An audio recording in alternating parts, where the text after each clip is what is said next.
Udah baca sampai mana by the way oceanografinya? Oceanografi cuma dikit halamannya. Dari buku yang mana dulu? Aku bingung loh, buku yang hitam yang kata kamu buku hitam itu yang mana sih? Yang pakar Yang pakar tentor bukan? apa? Paten. Yang dari paten bukan pakar tentor. Yang Bener? Supermaster. Boleh tolong fotoin nggak? Yang ini yang abang yang pernah dikirim. Yang mana sih tuh? Bentar-bentar. Yang warna hitam tulisannya kuning, ada yesonya nggak di covernya? Tunggu. Ini. Oh yang itu. Itu kayaknya materinya lumayan banyak deh kalau di buku yang hitam. Jadi Wih. kalau yang buku hijau itu dia soalnya bagus-bagus karena soalnya nggak cuma soal OSK tapi ada soal OSP sampai soal ISO juga. Tapi materinya cenderung dikit kalau dari buku hijau. Tapi kalau dari buku hitam itu soalnya ya cuma soal-soal OSK tapi materinya bagus lebih lengkap di buku hitam karena dia overall lebih tebel itu. Hmm. Kamu by the way tadi baca dari yang mana? Dari yang hijau atau yang hitam? Hitam. Oh hitam. Emang cuma dikit kah? Ada apa aja by the way yang udah dibaca? Ada arti dan manfaat laut, distribusi air di permukaan bumi, pengukuran kedalaman laut, salinitas, sebaran temperatur laut vertikal, arus laut. Jire-jire udah sampai belum bacanya? Jire. Apa? Jire. JYRE itu arus-arus laut yang ngebentuk kayak semacam cycle gitu. Belum ya? Enggak, belum. Kalau itu apa sih namanya? Topografi Saya laut coba kayak baca aja. continental slope terus kayak dasar samudra itu udah belum kayak tipe-tipe topografi laut kayak Guyot, Seamount, What? topografi laut kayak gunung laut atau apa gitu. Belum ya? Atau nggak ada ya materinya? Enggak ada. Oke deh. Jadi intinya kalau oceanografi itu apa namanya? Ngejain soal sama baca-baca yang ada di buku aja kayaknya udah cukup deh. Sama nanti juga kan kita kan ngebahas soal OSN beberapa seri terakhir itu juga kayaknya cukup buat ningkatin pemahamannya. Sekarang kita lanjut ngebahas meteorologi. Sorry. Document, model tutoring.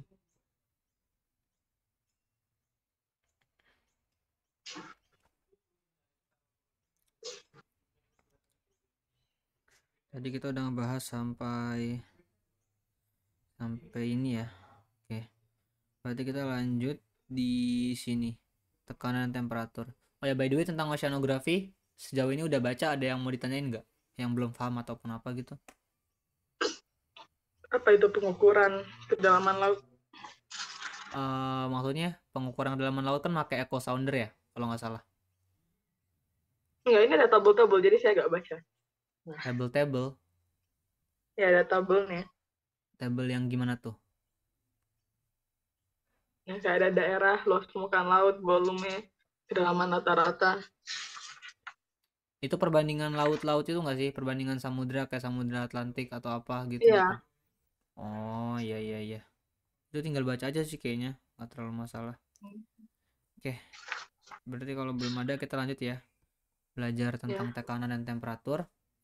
Jadi kolom udara panas tekanan P1, P2, etc. Jadi ini ada dua tipe ini ya. Ada apa namanya? Ada dua tipe atmosfer. Yang satunya itu yang cool, yang satunya itu yang warm. Jadi kalau kita lihat di sini antara yang cool dan yang warm itu cukup berbeda. Kalau kita baca, ini kita lihat sekilas ya. Yang warm itu dia lebih tebel. Kayak misalkan jarak antara P0 sama P1 kan kalau di warm kalau di cool kan cuman segini. Cuman semana tuh? Cuman segini. Tapi kalau misalkan di yang warm itu dia lebih tebal slightly. Terus juga tambah tebal, Iya. tambah tebal, tambah tebal. Itu ya lebih tebal deh yang di bagian warm. Jadi ini ada penjelasannya. Jika kolom memanas, udara akan memuai dan densitasnya pada setiap paras akan berkurang. Jadi kalau misalkan suatu kolom udara itu dia memanas, dia itu akan memuai. Memuai itu artinya membesar atau melebar. Tapi ada konsekuensinya dari pemuaian tersebut. Kalau udaranya memuai, maka dia itu densitasnya akan berkurang. Maksudnya itu gimana? Densitas itu kan kayak kerapatan kan. Jadi kayak kalau misalkan kolom udara dipanaskan, maka dia kayak partikel-partikelnya itu gini ya. Ini coba. Misalkan ini ada kolom udara, anggaplah seperti ini. Kalau kita panasin ya, dia partikel-partikelnya itu dia bakal bergerak menjauh satu sama lain gitu. Partikelnya nggak bertambah, cuman bergerak menjauh satu sama lain. Makanya dia memuai jadi lebih besar. Tapi resikonya dia itu jaraknya lebih jauh-jauh antar partikel karena partikelnya nggak bertambah ataupun berkurang, cuman melebar aja gitu, melebar jaraknya. Jadi konsekuensinya adalah dia densitasnya akan berkurang, rho-nya akan berkurang kalau dari pemuaian. Kalau misalkan sebaliknya pendinginan ya, dia itu udaranya itu dia bakal compact gitu, bakal terkompak, bakal ngumpul di tengah-tengah, bakal merapat satu sama lain, terkompak. Maka dia itu akan mengkerut atau lebih kecil ini. Tapi dia itu konsekuensinya karena dia yang menjadi lebih kecil, maka itu tuh kayak lebih rapat gitu loh, lebih tight jarak antara udara. Jadi dia densitasnya bertambah. Nih. Interval antara setiap paras tekanan akan bertambah sehingga paras tekanan pada setiap ketinggian di kolom udara panas akan lebih besar daripada yang di kolom lebih dingin. Karena total massa udara dalam kolom adalah konstan dan tekanan di permukaan tidak berubah. Jadi kalau tadi aku pernah jelasin ya. Tadi aku sempat jelasin soal ini. Soal apa namanya? Soal atmosfer. Jadi troposfer itu kan yang kemarin aku jelasin itu kan ketinggiannya berbeda-beda. Kalau misalkan di bagian tropis yang banyak mataharinya, dia itu bisa tebel, bisa lebar banget, bisa sampai 15 km. Tapi kalau di daerah kutub yang dingin dia itu cuman sekitar 5 sampai 8 km doang. Itu karena apa? Karena di daerah tropis ya, daerah ekuator itu kan mendapatkan penyinaran matahari yang lebih gitu intensitasnya. Jadi karena itu, karena sinar mataharinya lebih, maka apa namanya?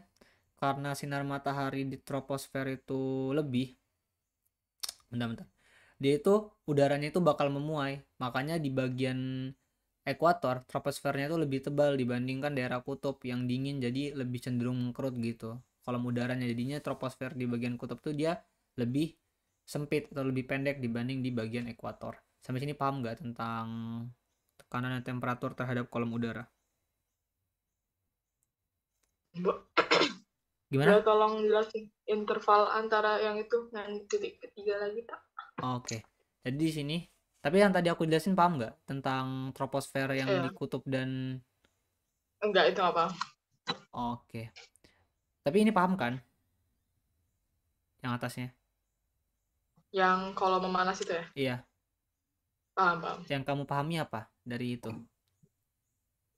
Memuai, dianya lebih besar. Nanti densitasnya akan Hmm. berkurang. Jadi kalau yang tadi tuh aku sempat bilang yang di ekuator dan di kutub.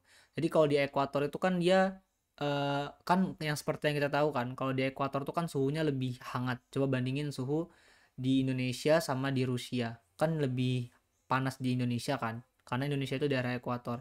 Jadi di daerah ekuator itu lebih panas karena mendapatkan penyinaran matahari yang lebih dibandingkan daerah kutub. Jadi kolom udara yang ada di ekuator itu dia itu memuai karena lebih panas gitu dan lebih banyak kena matahari, makanya troposfer di ekuator itu lebih lebar, bisa sampai 15 km sampai 20 km lapisan troposfernya. Tapi di kutub itu gara-gara penyinaran mataharinya cenderung dikit dan udaranya dingin, makanya troposfernya itu cenderung mengkerut gitu. Jadi eh, troposfer yang ada di kutub atau lintang-lintang tinggi biasanya ketebalannya cuma 5 sampai 10 km. Ini kita bisa lihat di sini ya. Mana yang tadi ya? Beda itu deh, beda materi. Paham nggak atau masih bingung? Kalau yang tadi aku jelasin. Paham. Kenapa? Paham gimana tuh? Kan di ekuator kan lebih hangat karena dia mendapatkan sinaran matahari lebih. Iya.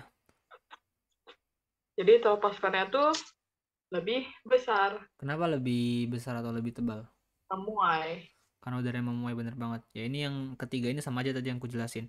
Interval antara setiap paras tekanan akan bertambah, sehingga paras tekanan pada setiap ketinggian di kolom udara panas akan lebih besar daripada yang di kolom udara dingin. Jadi dia itu maksudnya ini tuh merujuk kepada gambar ini ya, gambar di sebelah kirinya.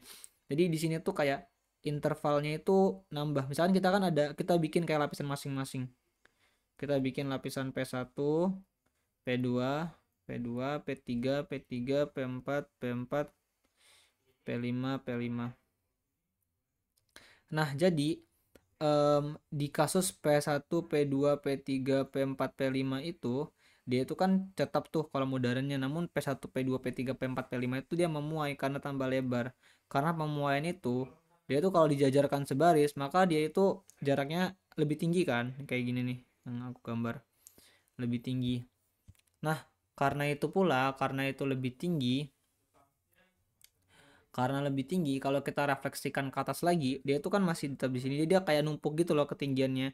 Sampai-sampai dia itu gradiennya itu tambah ini, kayak menumpuk dan gradiennya itu tambah ini. Tambah apa namanya? Tambah curam tuh. Lihat G kemiringannya kan beda tuh. Tambah curam.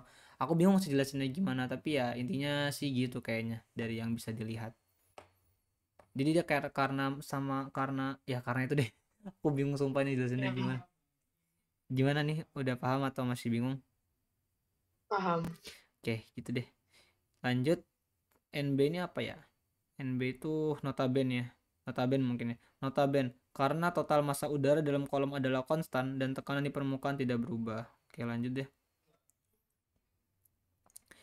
Sekarang kita belajar tentang kondisi garis tekanan di.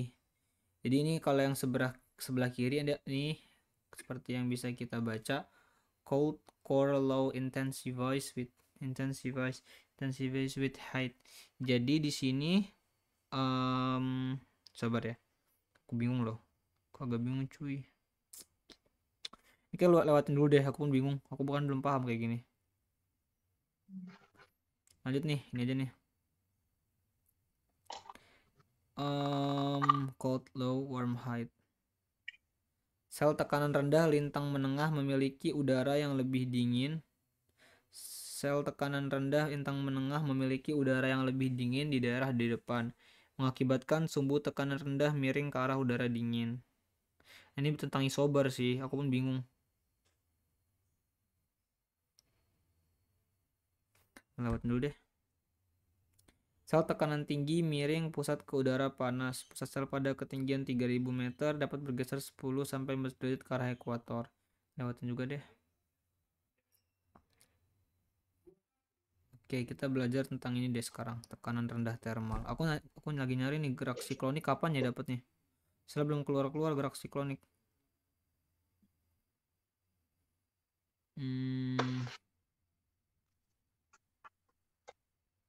Kayaknya nggak ada gerak siklonik deh. Sabar, bentar. Oke, kita langsung belajar yang itu aja deh. Kita belajar yang ini aja nih, yang lebih mending. Tekanan rendah termal. Tekanan rendah termal disebabkan oleh kontras yang besar pemanasan permukaan antara daratan dan laut. Daratan dipanasi radiasi matahari dan dinginkan radiasi inframerah jauh lebih cepat dibandingkan dengan lautan. Siklus harian gradien temperatur di daerah pantai cross coast temperature gradient. Catatan, tekanan rendah dihasilkan dari cuaca yang baik, cerah dan hangat, dan karena itu berbeda dengan depresi yang berkaitan dengan cuaca yang jelek dan berawan. Mulai dengan distribusi tekanan yang uniform, radiasi matahari memanasi daratan, udara dekat permukaan dipanasi oleh daratan, konveksi terjadi dan mencampurkan udara panas ke atas sehingga seluruh lapisan batas memanas. Bentar. Jadi ini kalau kita lihat di sini ada awal ada insolasi nih, insolasi matahari. Kemudian dia memanaskan di bagian sini nih, memanaskan. Karena dia memanaskan, maka dia itu seperti yang kita lihat, dia itu di daerah yang terpanaskan itu dia kayak naik gitu, menebal, tapi cuman sepihak. Lihat ya yang di merah ini. Nah, karena terpanaskan, maka dia itu jadinya bentar. Ini kenapa H ya? Lanjut deh. Gradien tekanan horizontal di lapisan atas akan menggerakkan aliran udara pada lapisan tersebut dari daratan menuju ke atas lautan. Massa udara dalam kolom di atas daratan berkurang, tekanan permukaan berkurang dan menghasilkan aliran permukaan. Tekanan tinggi di lapisan batas atas melemah tetapi tidak bisa dipertahankan oleh karena pemanasan permukaan yang kontinu. Gradien tekanan permukaan menggerakkan aliran dari arah lautan menuju daratan, angin laut. Ini aku bingung sumpah, kita lewatin aja. Aku bener-bener gak paham yang kayak ginian. Ini pun gak tahu aku kayak ngomongin apa. Lanjut, kita langsung bahas angin laut sama angin darat aja, sama gerakan siklonik. Tapi kayak mungkin kita bahas gerakan siklonik dulu deh. Oke.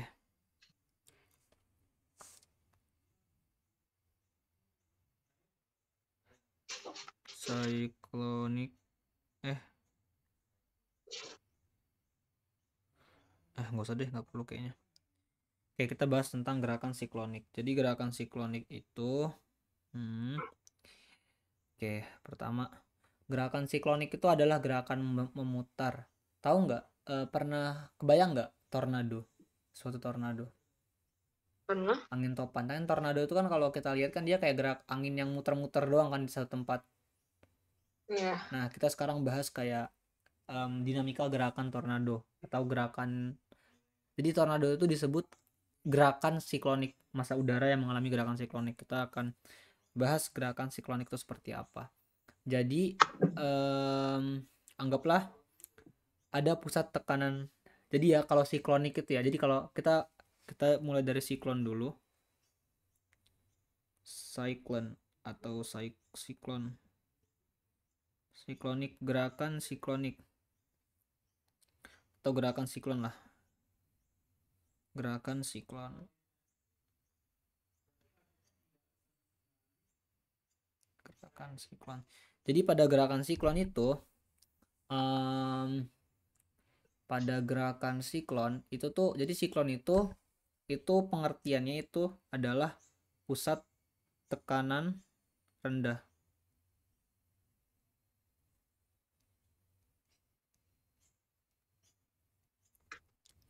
Karena dia pusat tekanan rendah, itu kalau kita ilustrasikan bakal seperti ini. Jadi tengah-tengahnya di sini tuh dia L, low kan. Karena dia L, maka kan di sekelilingnya dia H semua. Ini kayaknya harusnya merah deh. Karena dia L, maka kan sekelilingnya H semua. Ini H, ini H, ini H, ini H. Nah, masih ingat nggak tentang angin itu bergerak dari tekanan apa ke tekanan yang seperti apa? Positif ke negatif? Dari tinggi ke rendah atau rendah ke tinggi? Dari rendah ke tinggi. Yakin? Tinggi ke rendah berarti. Iya, tinggi ke rendah. Berarti kan gini kan geraknya. Nah, tapi gerakannya itu nggak gini doang. Kenapa? Karena ada gaya Coriolis. Gaya Coriolis itu kan masih ingat kan yang dari BBU BBS. Jadi kalau misalkan karena gaya Coriolis kan dia harusnya berubah tuh, tapi berubahnya itu sesuai dengan hukum ini. Kalau BBU dia ke kanan, kalau BBS dia ke kiri.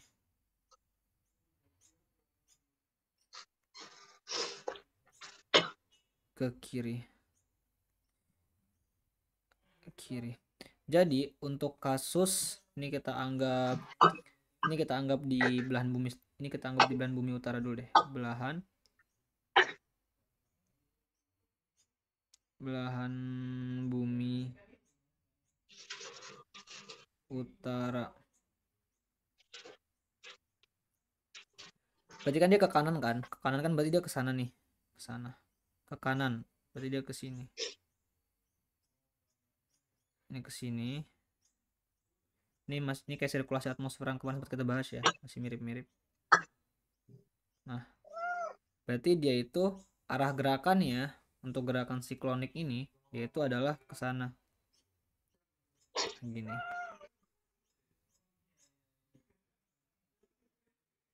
Atau kita kenal juga sebagai counter clockwise atau berlawanan arah jarum jam.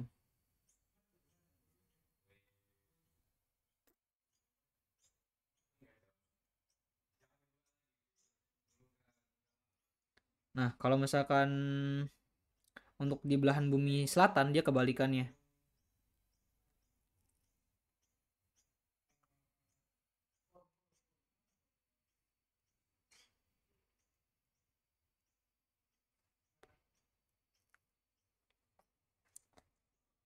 Allah Akbar.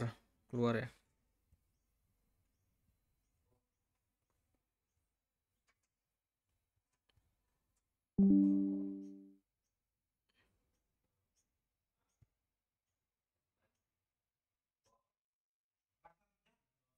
Monogatari kawaru yoshani itsuku otakara gijou kimi no koi de toki no madataku yo ni saseru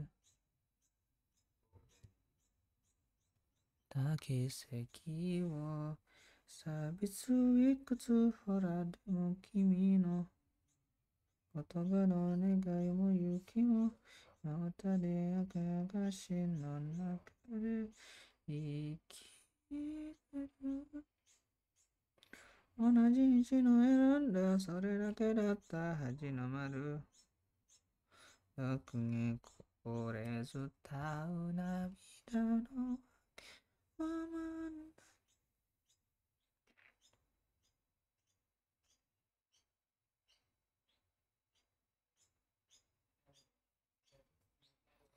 こぼれず歌う涙のわけはまた知りたいんだ今更なくて共にやるだってもそこにもうなくとも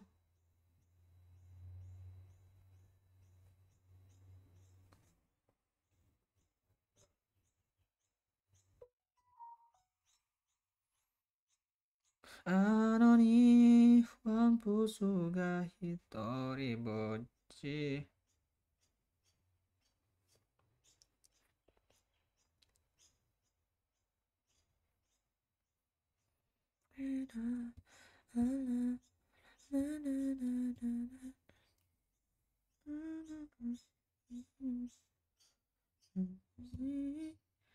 かな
Oh, oh, oh, oh, oh, wow, oh, oh, wow.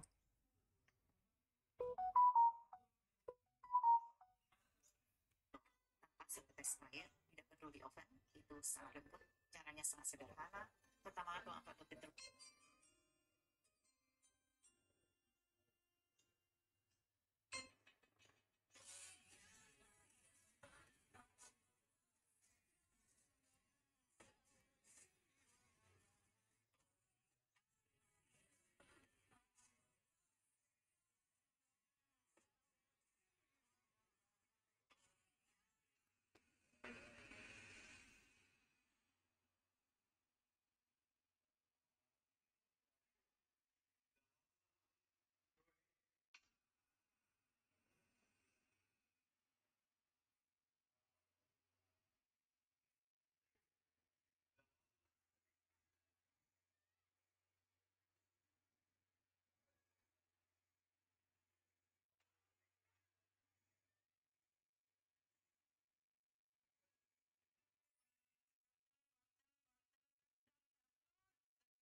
Tadi cerita nih, seorang laki-laki punya ketidaksukaan.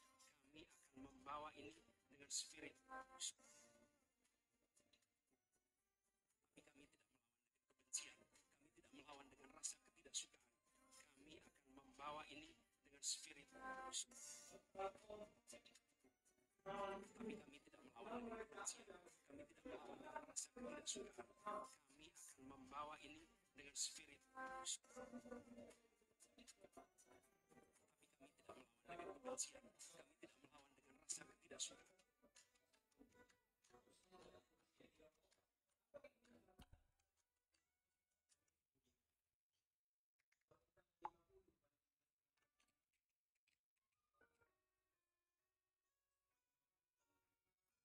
Nature is wonderful. It's patience. Nature is wondrous and beautiful. Nature is wonderful. It's patience.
Wak wak.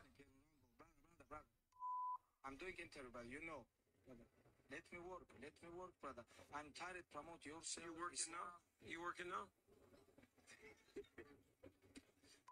And cut this, brother, cut this, okay? And yeah, it's like he was number 2, pound for pound. На русском. Да. В смысле? На, На русском? на русском, А. конечно. Мы же на русском разговаривали, ты Маша, переключился. Хороший, плотный первый раунд был. Brother. I'm doing interview, but you know, brother. Let me work, brother. I'm tired promote yourself. You working now? You working now? And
Alright guys.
Halo halo tes. Halo tes, kedengeran? Kedengaran.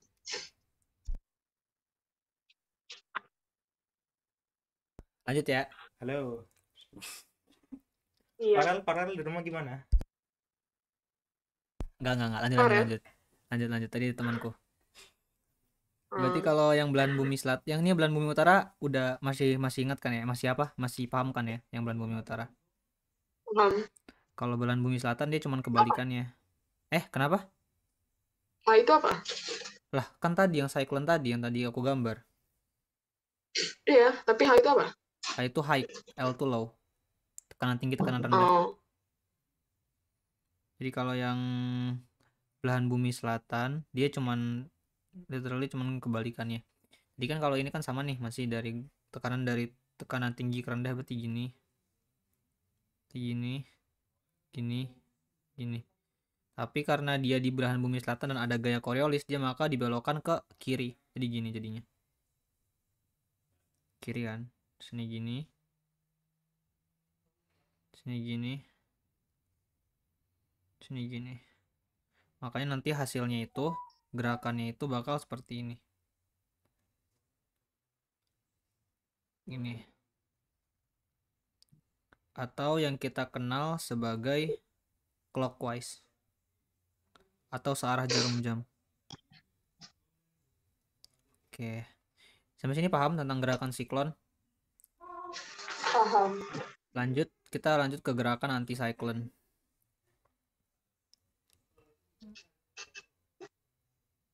Gerakan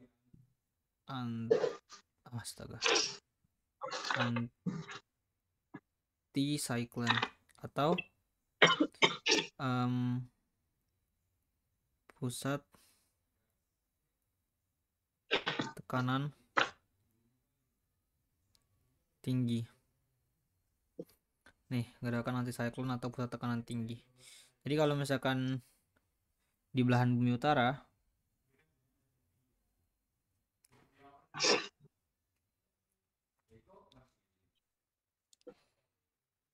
oke. Ini pertama kita buat dulu ya pusat tekanannya. Kalau pusat tekanan tinggi kan berarti tengahnya kan yang tinggi kan. Jadi dia Iya. jadinya itu I. hanya di tengah.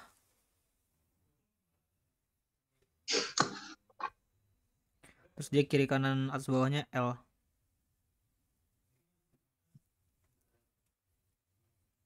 Kalau gini, maka arah anginnya itu dari tinggi ke rendah juga. Berarti kan keluar gini nih jadinya.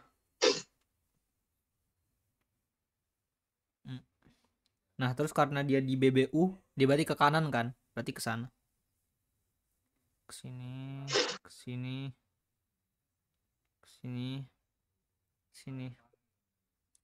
Ini gerakan antisiklon ya, pusat tekanan tinggi. Berarti dia antar arahnya itu bakal seperti ini. Arah pusarannya. Oke. Ini namanya clockwise. Kalau misalkan di belahan bumi selatan,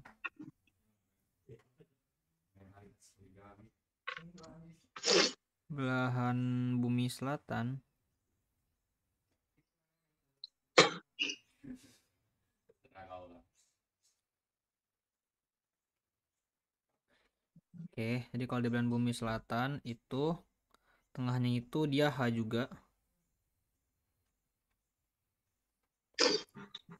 Kemudian kiri kanan atas bawahnya L.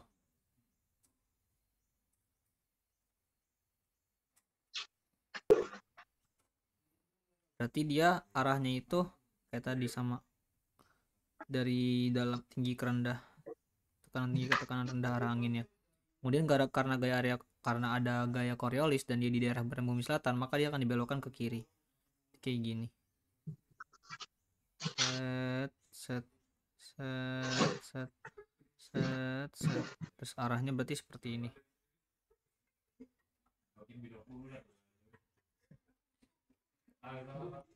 Atau counterclockwise. Counterclockwise. Sampai sini paham? Ada pertanyaan mengenai gerakan siklonik dan gerakan antisiklonik? Paham. Oke, sekarang kita ngebahas tentang angin laut dan angin darat. Jadi, angin laut itu bahasa Inggrisnya itu sea breeze. Sea breeze.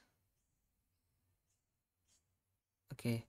Pembentukan thermal low lokal di atas daratan akan menghasilkan angin laut, menyertai udara dingin dari laut akan terbentuk front angin laut, suatu bentuk miniatur front dingin. Oke, kita coba buat ini ya ilustrasinya ya, tentang angin laut dan angin darat. Misalkan ini daratan. Ini land. Ini ada laut nih. Laut. Oke. Jadi yang perlu kamu ketahui untuk memahami mekanisme angin laut dan angin darat itu adalah tentang pemanasan. Jadi suatu tempat, suatu daerah, ya, apabila terpanaskan, maka dia itu kan akan memanas, benar nggak? Nah, kalau dia terpanaskan, maka suatu daerah tersebut itu akan berubah menjadi akan berubah. Jadi tempat yang terpanaskan itu akan menjadi pusat tekanan rendah, akan berubah tekanannya itu menjadi tekanan rendah gitu. Nih, jadi kalau dia tekanan rendah, maka angin-angin itu akan bergerak ke situ, bener nggak? Tapi kalau misalkan dia terdinginkan atau tidak terpanaskan, maka dia itu akan menjadi tempat yang bertekanan tinggi. Kalau dia tempat bertekanan tinggi, maka angin-angin itu akan bergerak dari situ, dari tempat itu dia akan pergi dari tempat itu menuju ke tempat yang bertekanan lebih rendah. Sampai sini paham nggak tentang konsep tadi? Enggak. Nggak paham di bagian mana? Dari bagian tekanan rendah, tekanan tinggi. Jadi kalau misalkan suatu tempat terpanaskan, dia itu akan menjadi tempat tekanan rendah. Karena dia tempat tekanan rendah, maka angin-angin itu akan menuju ke tempat tersebut. Kenapa menuju ke tempat tersebut? Karena angin itu bergerak dari tekanan tinggi ke tekanan rendah. Tapi kalau misalkan suatu tempat dia terdinginkan atau dalam kata lain tidak terpanaskan, maka dia itu akan menjadi tempat yang bertekanan tinggi. Kalau dia adalah tempat bertekanan tinggi, maka angin-angin yang ada di daerah tersebut akan pergi menjauh dari tempat itu, gitu. Akan pergi menjauh dari tempat itu karena dia tempat tekanan tinggi, gitu. Ini langsung aku jelasin aja deh. Jadi pada siang hari, kita anggap pada siang hari, ini siang hari ya. Sorry.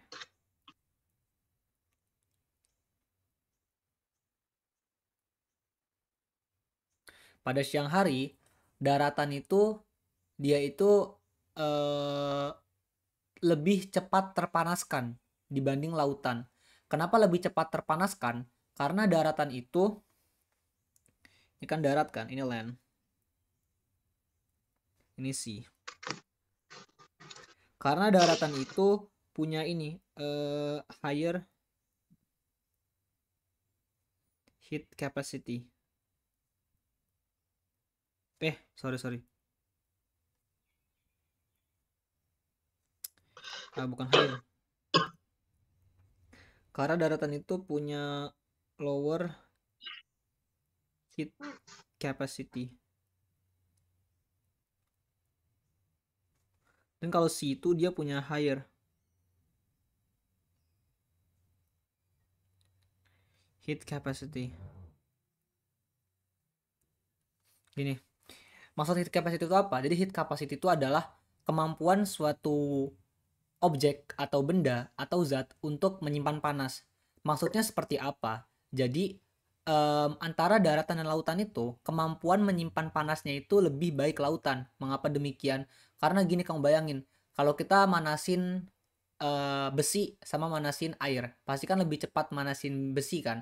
Karena apa? Karena air itu dia kalau mau memanaskan suatu air, maka kita tuh harus ngemanasin semua air gitu loh. Jadi kan karena air itu adalah suatu kesatuan yang partikelnya tuh saling bersentuhan gitu kan, saling ada kohesivitas.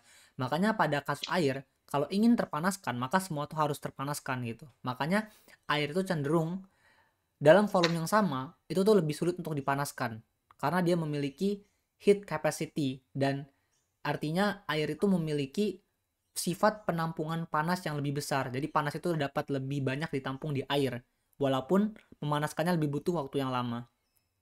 Karena demikian, pada kondisi siang hari ya, maka daratan itu lebih cepat untuk terpanaskan. Karena daratan lebih cepat untuk terpanaskan, maka dari itu di tempat daratan ini dia itu terjadilah tempat bertekanan rendah. Sedangkan lautan kan masih dingin tuh, maka dia jadilah tempat bertekanan tinggi. Karena kondisi ini, maka anginnya itu akan bergerak dari laut ke darat. Maka anginnya itu akan kayak gini. Bakal gini anginnya. Nah, masih ingat gak tentang penamaan angin? Angin itu dinamai berdasarkan tempat asalnya. Maka ini angin apa? Angin darat atau angin laut? Angin laut. Kenapa? Karena asalnya dari laut. Asalnya dari laut. Berarti ini namanya sea breeze. Jadi kalau siang hari itu punya kecenderungan terdapat sea breeze. Oke, ini untuk angin laut. Kalau angin darat bagaimana? Nih, oke. Ini aku coba buat di satu panel yang sama deh. Jadi kalau pada kasus angin darat itu kan malam hari ya. Ketika malam hari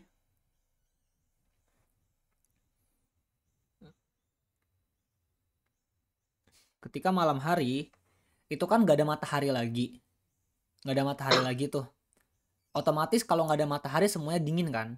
Tapi antara lautan dan daratan itu dinginnya itu berbeda gitu loh.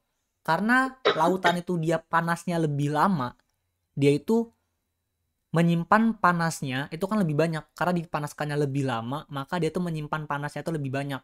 Makanya ketika malam hari tiba, lautan yang tadinya itu terpanaskannya sulit, dia itu masih panas gitu karena dia tuh terlambat gitu. Jadi dia masih panas. Jadi lautan itu dia L. Sedangkan daratan, karena dia kapasitas panasnya rendah, makanya dia itu panasnya itu cepat hilang gitu loh. Dia cepat panas tapi cepat dingin juga. Makanya ketika malam hari dia tuh udah dingin duluan. Jadi dia high. Makanya anginnya itu bergerak dari daratan ke lautan. Gini. Kita kenal sebagai kalau malam hari itu kecenderungan adanya land breeze.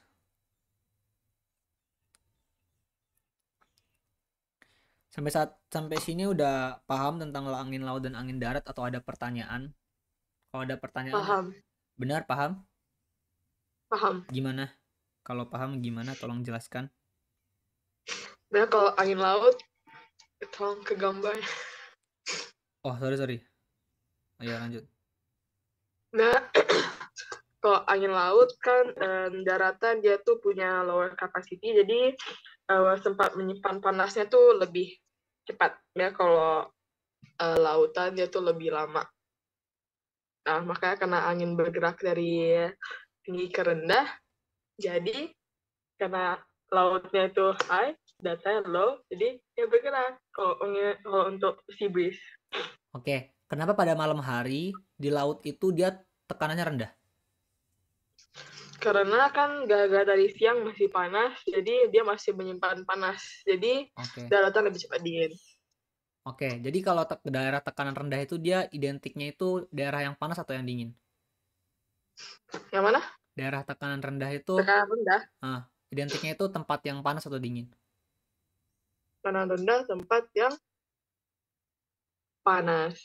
Oke, berarti kalau yang tinggi, kalau yang apa namanya, yang daerah dingin berarti identik dengan tekanan tinggi ya. Tapi itu hanya berlaku pada kondisi zona doang, kondisi zonal atau kondisi dalam lingkup yang kecil, skala kecil. Kalau udah skalanya besar kayak skala bumi, itu tuh udah beda lagi gitu. Kalau udah skala bumi, penamaan tekanan tinggi, tekanan rendah itu bukan lagi berdasar pada panas atau dingin, itu udah lebih kayak ke lintang ataupun lintang atau apa gitu. Yang kemarin aku sempat jelasin soal sirkulasi atmosfer yang ini. Jadi kalau di skala besar ya, skala bumi kayak gini, itu tuh udah benar-benar apa ya, udah ada ketetapan lah, polar height, terus tuh subtropical height, terus tuh kalau di ekuator dia low, nah kayak gitu. Tapi kalau dalam skala kecil kayak di laut dan darat tadi, itu tuh masih bergantung pada suhu dan pemanasan dari matahari, itu sangat kali berpengaruh. Oke, berarti udah paham lah ya tentang tekanan tinggi dan tekanan rendah. Sekarang kita bakal belajar tentang angin termal. Oke, aduh.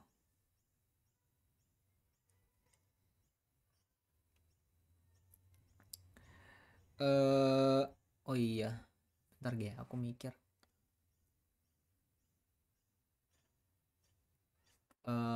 Bentar, aku mau ngechat temanku, aku lupa tadi. Aku lupa, aku nggak ada buku apa namanya, buku yang sempat aku bilang itu. Ternyata aku nggak ada PDF-nya yang kataku ada oceanografinya. Assalamualaikum. Kamu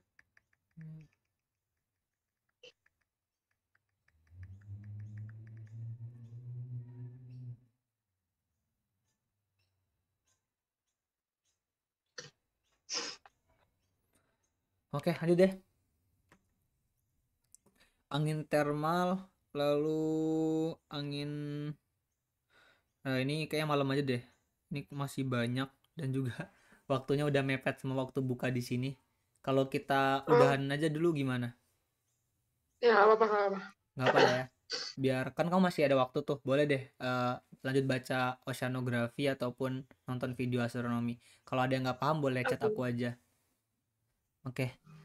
Nanti malam by the way jam berapa? Masih jam ini, jam 7, jam setengah 8. Oke. Itu kayak biasa lah ya. Oke, makasih banyak atas perhatiannya. Sampai ketemu di kesempatan selanjutnya. Bye bye. Assalamualaikum.